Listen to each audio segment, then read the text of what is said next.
Bismillahirrahmanirrahim. Assalamualaikum warahmatullahi wabarakatuh.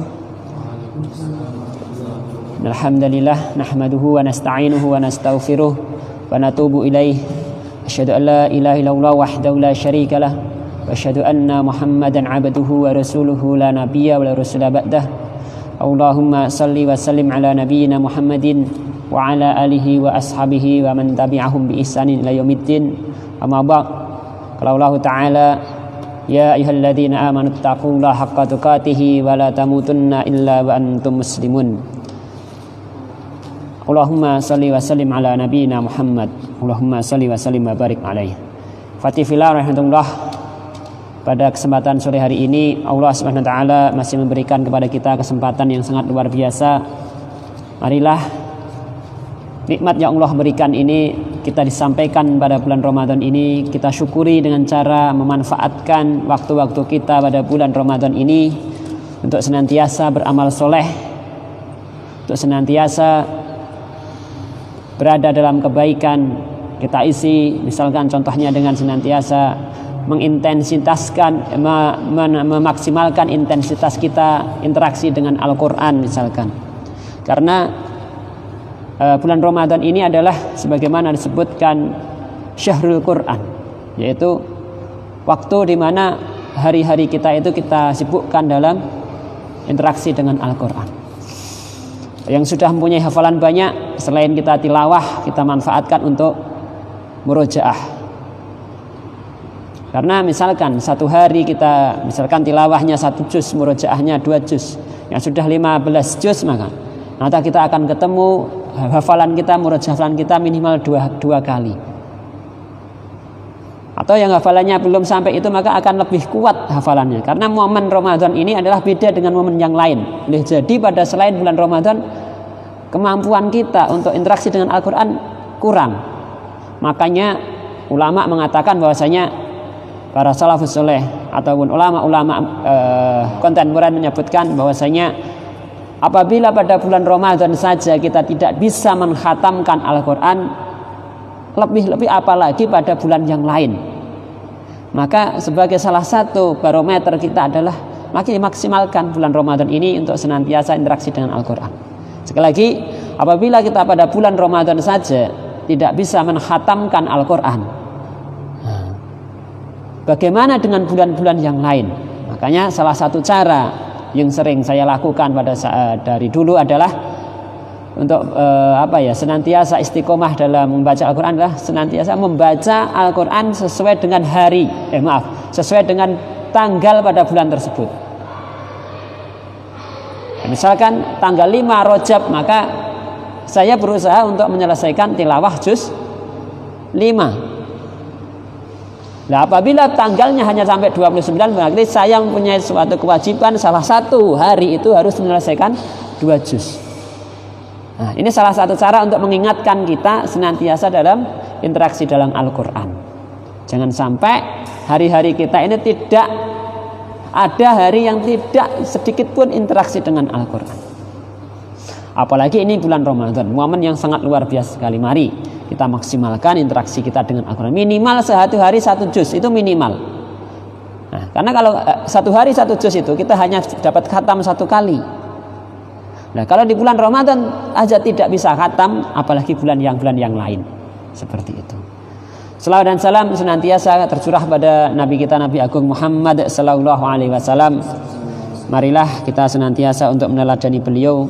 Semoga dengan kita berusaha meneladani beliau di dunia ini, kita termasuk umat beliau yang dirindukan Nabi Muhammad sallallahu alaihi wasallam di surganya Allah Subhanahu wa taala. Allahumma amin. Watifillah rahmatullah. Pada sore hari ini kita akan bersama-sama belajar berkaitan dengan apa yang meneruskan apa yang telah disampaikan pada saat tarhib Ramadan kemarin, yaitu berkaitan dengan fikih saum, di mana sudah kita kemarin sudah dibahas berkaitan dengan rukun puasa. Sudah sampai pada rukun puasa. Masih ingat rukun puasa ada berapa? 2, 3, 4, 5. Berapa, Mas? Ada 2. Ya. 2 saja rukun puasa, yaitu an-niyah wal imsak atau menahan diri. Nah, berkaitan dengan ini maka sudah dibahas panjang lebar berkaitan dengan imsak, yaitu menahan diri kita dari hal-hal yang membatalkan puasa selama 1 hari dari terbit fajar sampai terbenam matahari. Nah, berkaitan dengan niat ini sebenarnya adalah sangat panjang sekali pembahasannya. Nah, mungkin kalian kita ya, kalau saya itu kalau di rumah atau di mana di tempat-tempat yang lain itu setelah sholat taraweh pada hari-hari umum, tidak seperti ada sekarang, itu ada istilahnya adalah melafalkan niat. Apakah di tempat antum juga seperti itu? Melafalkan niat. Nawaitu shauma ghadin. Ini ada yang seperti itu dan ada tempat lain yang tidak. Nah, sebenarnya bagaimanakah yang masalah niat ini? Fatifillah rahmatullah, sore hari ini kita akan mulai kajian kita dengan belajar tentang bagaimana kita mensikapi. Ada yang membaca nawaitu shaumauhu, ada yang saya niat puasa, ada yang kalau di kampung orang Jawa itu niat ingsun poso sedina sesuk. Mungkin kalian tidak paham ya. Atau kalau di sana gimana? Cuma nawaitu shaumauhu itu saja. Shaumauhdin saja. Ya. Nah, berkaitan dengan ini permasalahan yang sebenarnya hanya seputar niat, tapi ternyata pembahasannya sangat panjang sekali. Nah, ini kita awali dari itu. Watifillah rahmatullah, kenapa harus niat?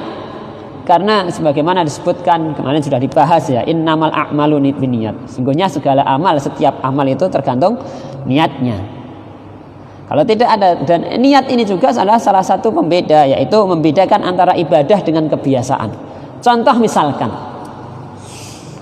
membedakan antara ibadah dengan kebiasaan misalkan. Setiap hari Jumat pagi, setiap pagi kita biasa mandi dengan mengguyur semua anggota badan, keramas setiap pagi atau setiap sore. Dan ternyata pada hari Jumat ini beda. Hari Senin seperti itu, Selasa seperti itu, Rabu, Kamis seperti itu, Jumat juga seperti itu. Ini kan sebuah kebiasaan. Tapi ternyata apabila hari Jumat itu kita mandi pagi, mandi itu kita niatkan adalah mandi Jumat yang disunahkan oleh Rasulullah SAW, maka kalau ada niatnya seperti kita mendapatkan pahala. Tapi kalau mandi biasa saja seperti biasa, maka tidak ada pahala. Ini ada yang membedakan niat dengan kebiasaan. Jadi salah satu pentingnya niat adalah untuk membedakan antara ibadah dengan kebiasaan. Yang kedua adalah untuk membedakan antara ibadah satu dengan ibadah yang lain. Contoh misalkan kita mau sholat aja, mau subuh itu, sholat bangun subuh ke masjid, datang di masjid sholat 2 rakaat. Kalau niatnya apa? Kan sholat mau qoblal fajr itu ada sholat pagi itu ada 3. Datang ada yang pertama adalah sholat tahiyatul masjid, yang kedua adalah sholat qobliyah, yang ketiga adalah 2 rakaat sholat subuh. Nah, ada 3 sholat yang sama-sama 2 rakaat. Kalau niatnya kita tidak niat, kita bingung. Ini mau sholat apa? Seperti itu, ya kan?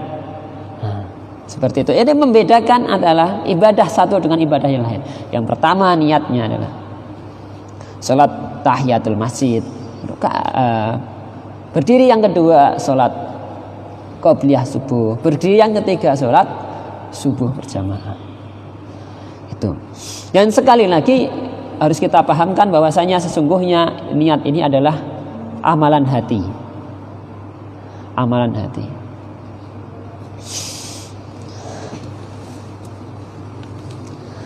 Watifillah rahmatullah. Yang berikutnya adalah syarat niat itu sendiri. Jadi seorang itu niatnya dianggap sah apabila memiliki 4 kriteria. Yang pertama adalah Islam. Maksudnya niat berbuat baik, beramal soleh. Yang pertama adalah orang yang muslim. Yang kedua adalah tamyiz. Tamyiz itu apa? Tamyiz itu dapat membedakan antara yang baik dengan yang tidak baik, membedakan antara yang soleh dan maksiat. Tahu dia seperti itu. Yang ketiga adalah tahu apa yang akan dia niatkan. Dia itu mau niat apa, dia tahu, paham. Yang keempat adalah tidak melakukan hal yang membatalkan niat. Dan membatalkan niat. Fatifillah rahmatullah. Dari sini kita dapat belajar banyak berkaitan dengan perbedaan perlakuan niat ini. Ada yang dijahrkan, disampaikan atau diucapkan seperti kebanyakan dari kaum muslimin di Indonesia itu nawaitu shauma ghadin an ada'i fardhi syahri Ramadan fardhu lillahi ta'ala. Atau ketika mau sholat ada usolli sunat, usolli fardol, usolli sunatan dan sebagainya. Ini bagaimana pendapat kalangan ulama kontemporer khususnya berkaitan menghadapi ini? Karena sekali lagi saya sampaikan bahwasanya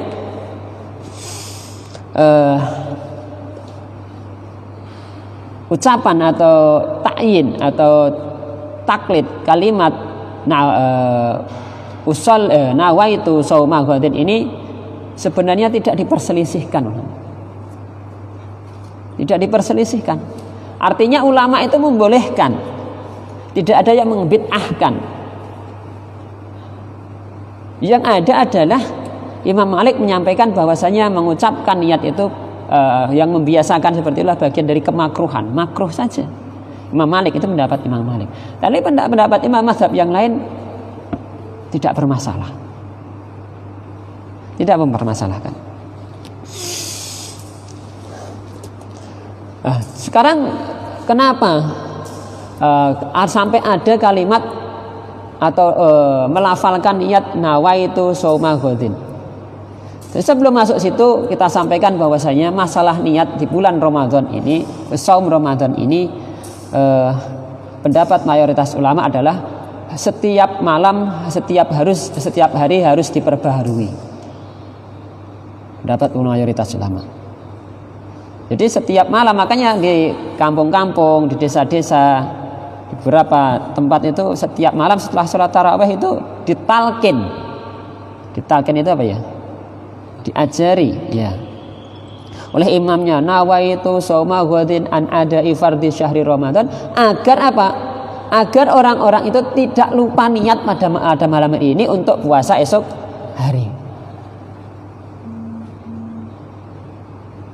Untuk puasa niat pada puasa esok hari. Nah, pada pendapat Imam Malik maka boleh niat puasa itu digabung satu kali dalam satu bulan di awal. Itu sudah termasuk niat. Dan termasuk niat juga apabila kita sudah bangun sahur, itu sebenarnya sudah termasuk niat. Kenapa sahur?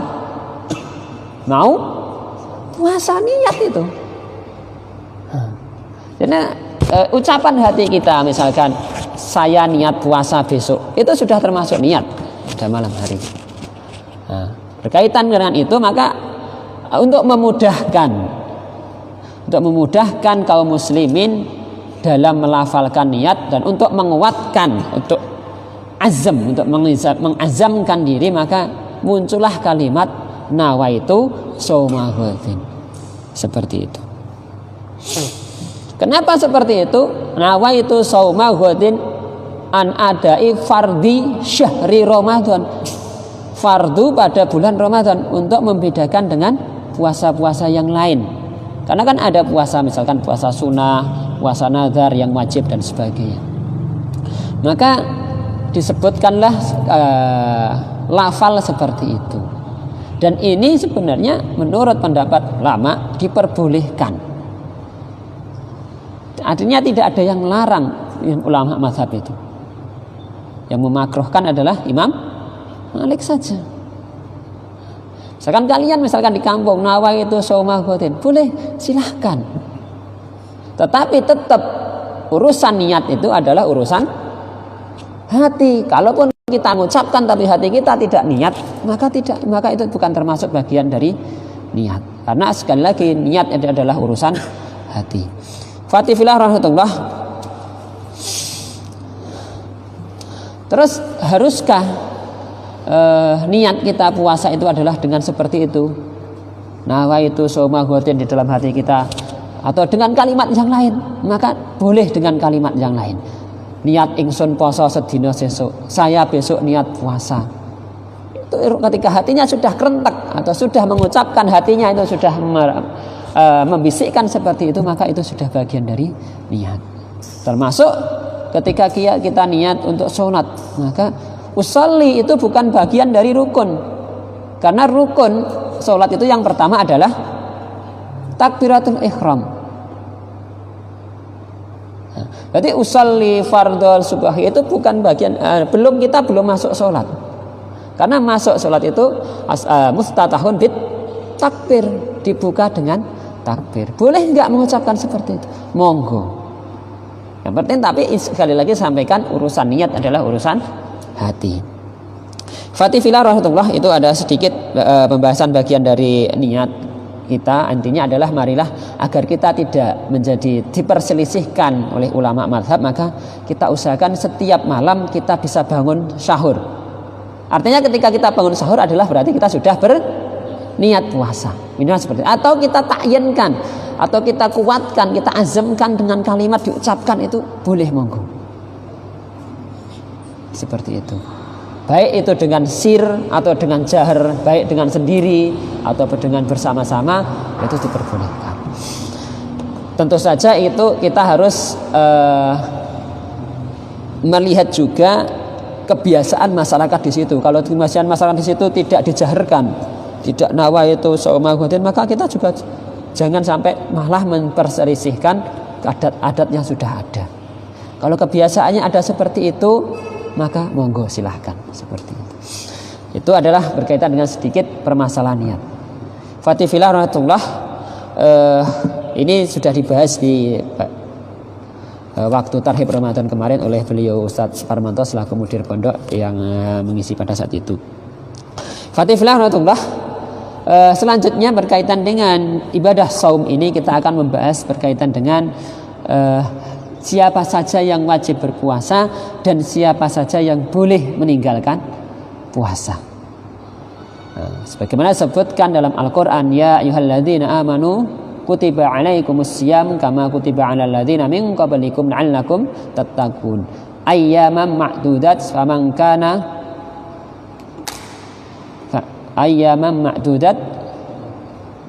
kana maridan aw ala safarin fa'iddatun min ayyamin ukhar. Sebentar, jangan sampai salah mengucapkan ayat. Saya buka ayatnya.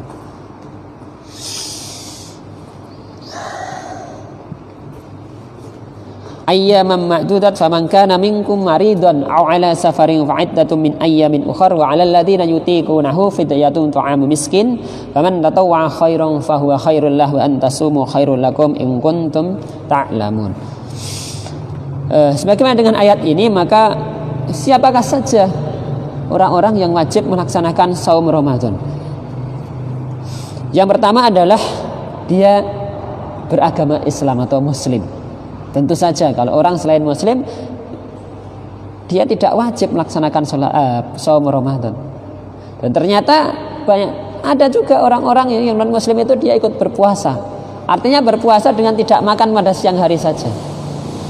Saya dulu pernah punya teman waktu di sekolah di SMP SMA itu, kebetulan ada satu teman SMP itu non Muslim.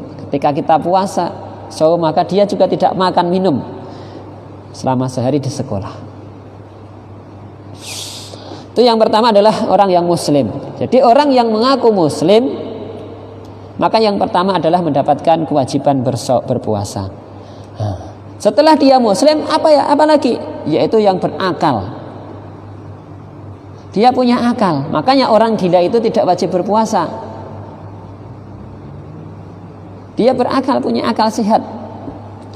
Yang ketiga adalah baligh, sudah cukup umur. Yang berikutnya adalah dia mampu melaksanakan.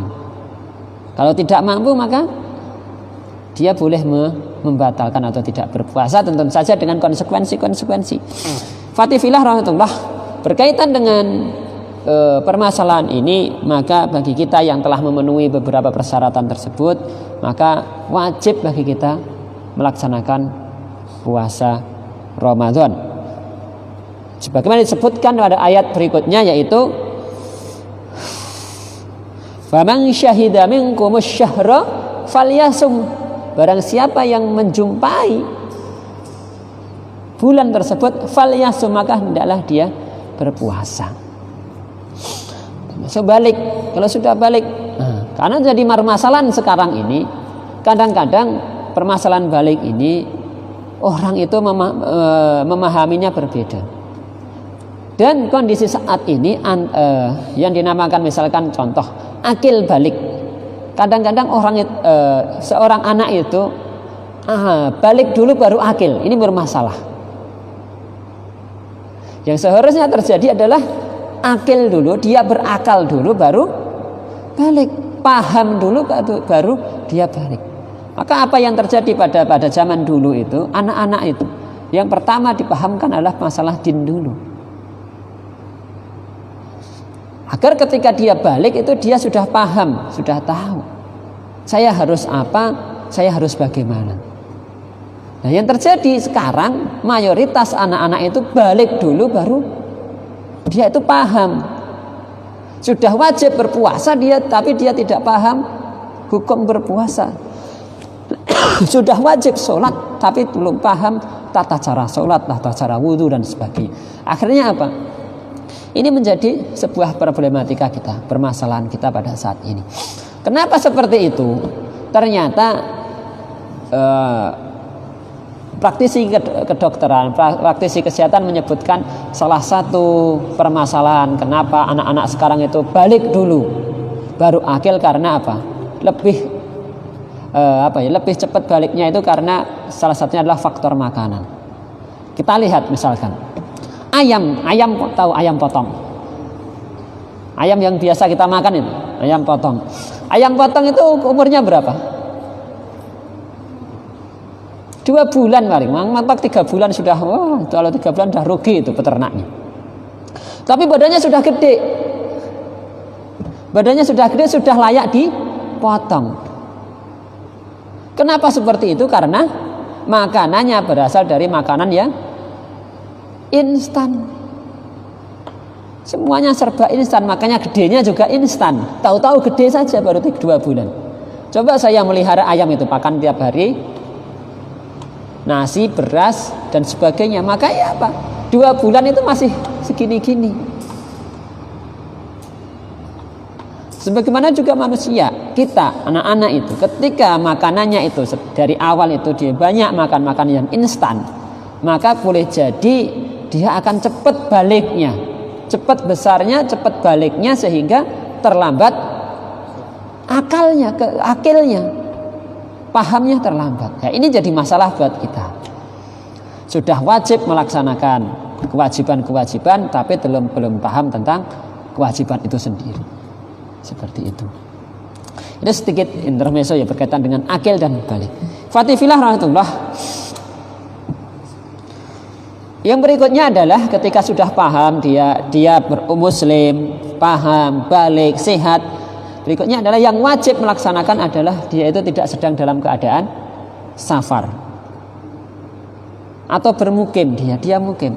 Karena orang yang bersafar itu boleh dia mendapatkan rukhsah yang sangat luar biasa banyak sekali. Karena apa? Karena masyakohnya, karena beratnya, karena kesulitannya.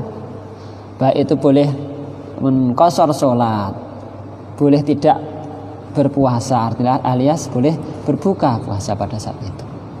Itu karena apa? Emang safar itu berat sekali. Itu seperti itu. Nah, kalau sekarang bagaimana bagi kita yang safar tapi ternyata masih berpuasa, misalkan kalau kita safar, misalkan kita ke Jakarta safar jauh, tapi ternyata kita sekarang diberi fasilitas yang banyak, misalkan ke Jakarta naik pesawat, ke Solo diantar mobil AC, naik pesawat 2 jam sampai, padahal jaraknya juga jauh. Jakarta sini kurang lebih 500 sekian kilometer. Kalau naik jalur darat muter-muter, dulu saya pernah mencoba berkali-kali Sekarang sini, Bekasi sini sekitar 670-an kilometer naik motor. Ya, kuat. Biasa dulu waktu masih muda. Sekarang ke Solo naik motor aja sampai Solo capek, harus istirahat di jalan. Biasa. Kalau seperti itu, misalkan kita safar tapi ternyata masyakoh kita sekecil, tidak berat, misalkan naik kereta api cepat atau naik kereta ternyata keretanya cepat, fasilitasnya nyaman, AC bisa nyaman, maka lebih baik kita berpuasa.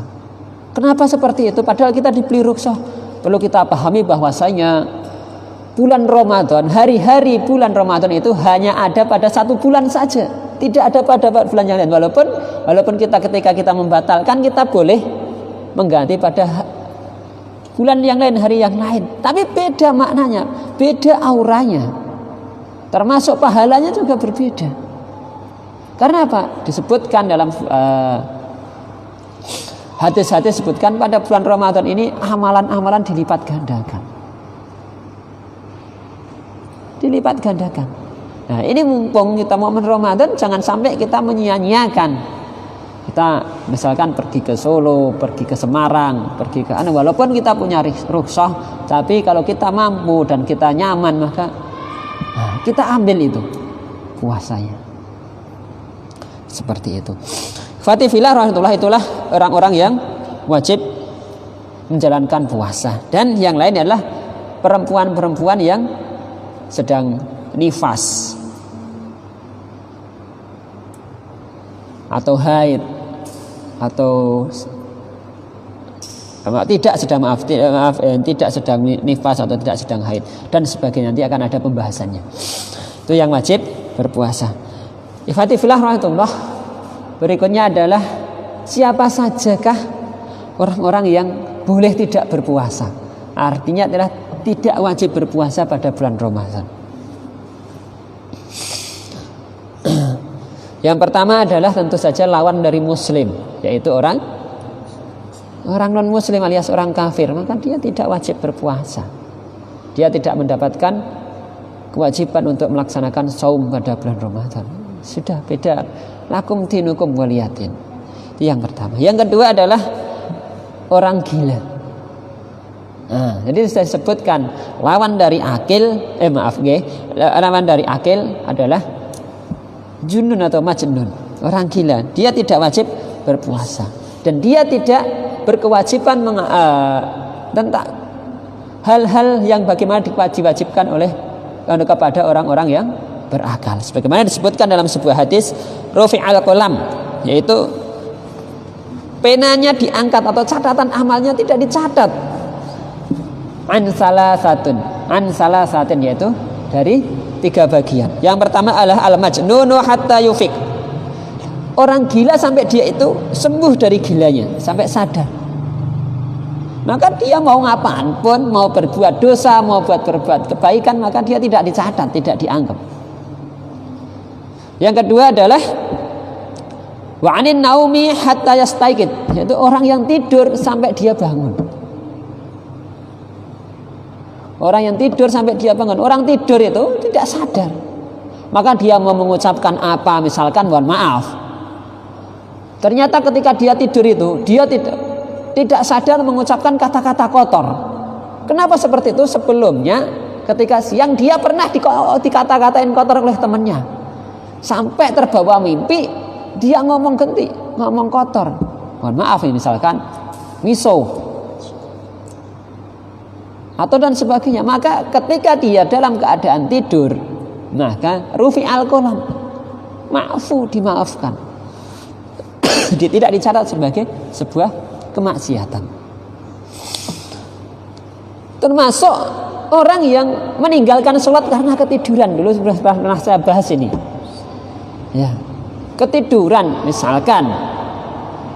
Ternyata malamnya sekarang ini lagi musim ronda, setelah sahur karena ngantuk yang sangat berat, ngaji setelah sahur, ternyata ketiduran sambil duduk. Bangun-bangun sudah siang. Jam berapa? Jam 7 dan 8. Innalillahi, belum sholat subuh. Tapi dia setelah itu ingat, maka dia tidak mendapatkan dosa meninggal, tidak melaksanakan sholat subuh pada waktunya. Tapi setelah bangun dia ingat, saya belum sholat subuh, maka langsung sholat. Namanya mengqadha sholat. Sebenarnya dalam sebuah hadis, fa idza nasiya aw nama falyusalli idza dzakaroha.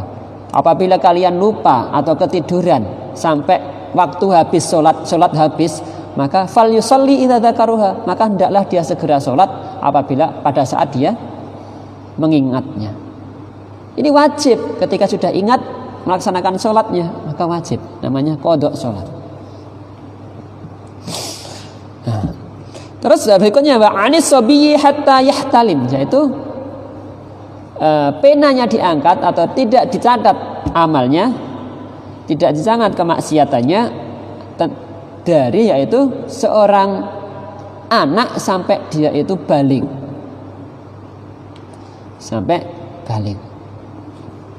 Seperti itu, yaitu tadi yang boleh meninggalkan atau tidak berpuasa adalah diantaranya adalah orang yang gila. Wong edan ya edan.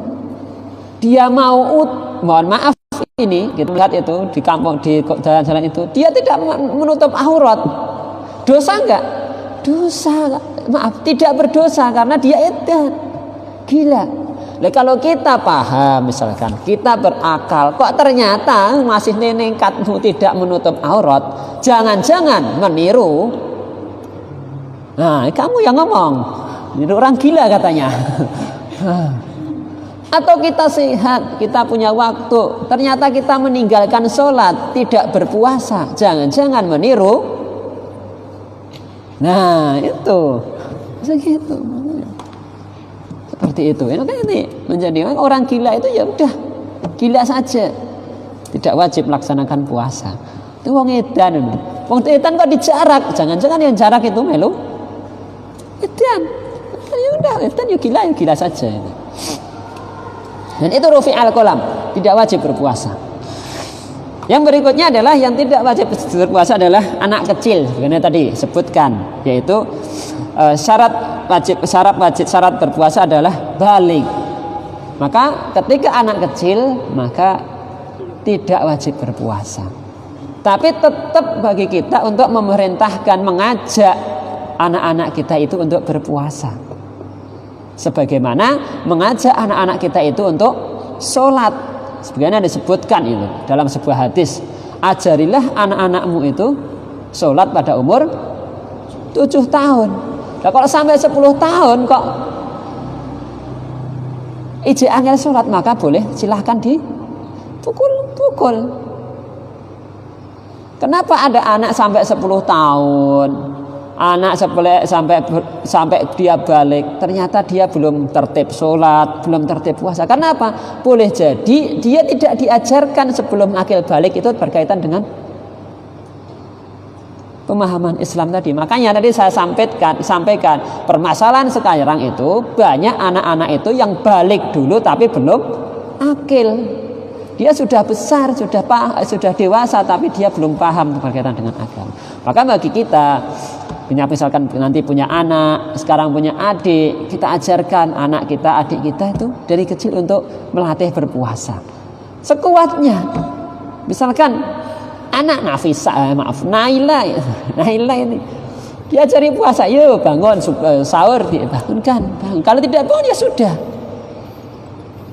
nanti bangun tidur, ayo mas mbak sahur dulu. Sahur itu sudah pelajaran puasa. Sahur, walaupun sahurnya jam berapa, itu kan namanya anak kecil, artinya belajar berpuasa. Nanti kalau sudah nggak kuat zuhur, tuh sudah azan, buka dulu beduk. Kalau masih kuat, maka itu dibiarkan aja, diajak main-main sampai sore. Seperti Naurain. Dulu waktu umur 5 tahun dia sudah saya limur itu puasa sejak umur 5 tahun. Saya ajarkan puasa 1 hari penuh. Seneng puasa. Nanti senengnya apa? Ketika buka. Masya Allah, luar biasa anak-anak kecil, orang dewasa apalagi seneng ketika buka. Nah, Ini berdasarkan apa yang disampaikan oleh dalam sebuah riwayat bahwasanya dulu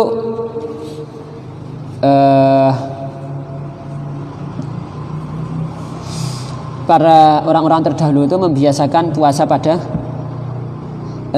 anak-anak kecil. Bahkan suatu ketika pada saat puasa Asyura itu para sahabat menyampaikan kepada orang-orang di penduduk di situ untuk melaksanakan puasa, termasuk anak-anaknya. Anak-anaknya diajak puasa, kadang nangis, maka diselimur, diajak ke masjid, diajak main-main. Itu untuk menyelimurkan atau memalingkan pikiran dia agar tidak pengen makan dan sebagainya. Ini anak kecil tetap diajak untuk berpuasa walaupun sebenarnya dia tidak wajib berpuasa. Agar apa harapannya tadi seperti sampaikan, ketika dia sudah balik, dia sudah paham, oh saya wajib berpuasa. Jangan sampai masih kecil tidak diajari puasa, nanti waktu balik dia kecapean, keberat untuk melaksanakan puasa, untuk melaksanakan sholat dan sebagainya. Ikhwati fillah rahmatullah. Berikutnya adalah orang yang diizinkan, diperbolehkan tidak berpuasa atau berbuka tapi dia wajib membayar fidyah. Wajib membayar fidyah, yaitu diantaranya adalah orang yang sudah sepuh, orang yang tua, sudah renta, sudah diaman, dia tidak mampu melaksanakan puasa. Dia masih paham, dia masih sadar, tidak sekarang itu istilahnya jumbo atau bingung itu bingung. Dia tidak bingung, misalkan ya aku wes mangan urung dan sebagainya, itu namanya apa? Pikun. Dia tidak pikun tapi dia tidak kuat melaksanakan puasa. Maka dia boleh tidak berpuasa tapi wajib membayar fidyah. Itu yang pertama adalah orang yang sudah sepuh. Atau seorang perempuan yang lemah. Lemah karena apa? Di antaranya misalkan karena sakit, maka itu boleh laki-laki atau perempuan, maka boleh. Sakit yang apabila dia puasa, yang pertama dia dapat membahayakan dirinya, dapat menambah sakitnya. Atau ketika dia berpuasa maka akan menimbulkan madharat yang sangat besar bagi dia, bahkan bisa menimbulkan kematian bagi dia karena sakitnya itu. Atau orang yang sakit tersebut itu tidak ada harapan sembuh. Jadi prosentasi sembuhnya itu sudah tidak ada. Contoh misalkan orang yang sakit lambung yang sangat akut, sampai operasi ususnya dipotong dan sebagainya. Orang yang sakit, dia itu tidak kuat menahan lapar dan sebagainya, dan dia tidak punya harapan untuk sembuh. Artinya dia tidak bisa untuk mengganti pada bulan yang lain. Atau pekerja berat. Nah, orang yang bekerja berat sehingga apa yang dimaksud kriteria pekerja berat itu, orang yang bekerja sehingga dia itu tidak bisa bekerja yang lain selain itu. Tidak ada penghasilan lain selain itu. Contoh misalkan kuli di pelabuhan. Itu luar biasa beratnya. Manggul ke sana, manggul ke sini, dan dia tidak punya penghasilan yang lain selain dia itu harus bekerja. Seperti itu, dan setiap hari dia kerjanya seperti itu. Dipanggul di pelabuhan itu. Misalkan seperti itu. Dan dia kalau puasa, dia tidak bisa bekerja, lemes misalkan, tidak, tenaganya kurang, tidak kuat menahan beban yang berat atau bekerja seperti itu. Maka orang-orang tersebut boleh meninggalkan puasa tetapi membayar fidyah. Apa yang dimaksud fidyah? Fidyah adalah memberi makan kepada orang lain atau fakir miskin. Ada yang menyebutkan 1 mud, ada yang menyebutkan 1 sok. Maka mayoritas ulama menyebutkan agar kita tidak bingung takarannya 1 mud 1 sok, udah kita beri aja makanan 1 porsi kepada orang lain, orang miskin. 1 porsi aja dilengkapi, ada nasi, lauk, sayur, udah. Ini fidyah saya.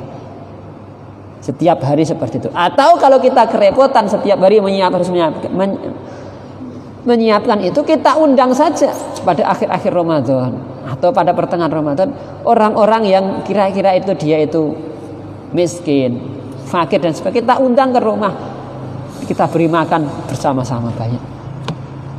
Maka misalkan kita 30 hari tidak berpuasa, maka 30 orang atau 40 orang kita undang, maka itu adalah sudah bisa mengganti fidyah kita. Karena kan kita repot, misalkan harus menyiapkan 1 hari, saya mengantarkan ke sana, harus mengantarkan sana. Kita undang aja. Seperti itu. Nah, ini adalah orang yang diizinkan tidak berpuasa tapi harus membayar fidyah. Yang berikutnya adalah orang yang diizinkan tidak berpuasa tetapi harus mengganti, harus mengqadha puasanya. Harus mengqadha puasanya. Siapakah saja dia? Yaitu diantaranya adalah orang yang musafir, perjalanan. Musafir boleh tidak berpuasa, tapi wajib mengganti. Tapi kalau kita mau berpuasa, maka sungguhnya bulan Ramadan itu tidak berbeda dengan bulan-bulan yang lain. Tidak ada bulan yang lain selain yang sama dengan bulan Ramadan. Amalannya, keberkahannya dan sebagainya. Maka kalau kita misalkan tidak mempunyai masyakoh yang berat dalam safar, maka kita manfaatkan puasa gitu. Apa? Untuk mengambil keberkahan Ramadan. Itu yaitu orang yang boleh meninggalkan puasa atau berbuka adalah diantaranya adalah orang yang safar. Yang berikutnya adalah sebagaimana disebutkan tadi di dalam Al-Quran, ya, surah Al-Baqarah ayat 183 184. Wa man kana maridan aw ala safarin fa'iddatun min ayyamin ukhar, yaitu mengqadha puasanya pada hari yang lain, di antaranya adalah orang yang safar. Yang kedua adalah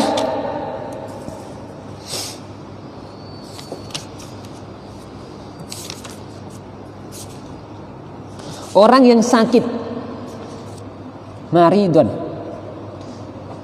tapi dia masih punya harapan untuk sembuh. Bukan sakit walah kita ora iso sembuh, tidak bisa berpuasa, maka itu tidak wajib mengqadha. Tapi kalau dia masih punya harapan untuk sembuh, misalkan karena sakit masuk angin atau apa, Mas? Dehidrasi, sehingga berat sekali ketika dia melanjutkan puasa, akan menjadikan permasalahan yang berat kepada dia. Atau yang sekarang lagi rame itu terkena COVID dan sebagainya, dia punya harapan untuk sembuh, maka dia boleh meninggalkan puasa tapi wajib mengqadha pada hari yang lain. Terus bagaimana hukumnya orang yang haid? Malah dia tidak boleh berpuasa tapi wajib mengqadha yang lain. Orang yang nifas, seperti itu. Orang yang sakit, jangan dipaksakan kalau sakit, yang masakan sakit yang sampai pingsan, nanti melanjutkan pingsan, malah menjadikan masyakoh, menjadikan berat yang lain, menjadikan madharat pada badannya, maka sudah ada keringanan untuk tidak melaksanakan puasa, boleh diqadha pada bulan yang lain.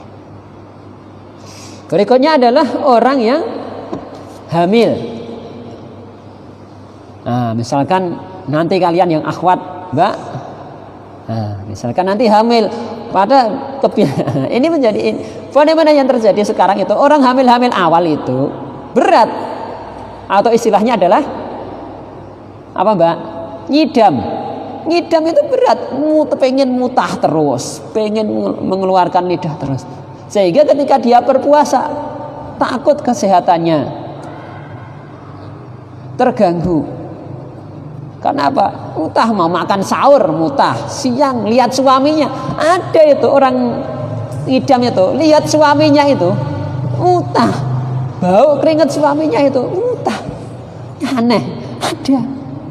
Banyak kasus tertentu ada. Nah, maka dia mempunyai riksoh sebagaimana orang yang sakit.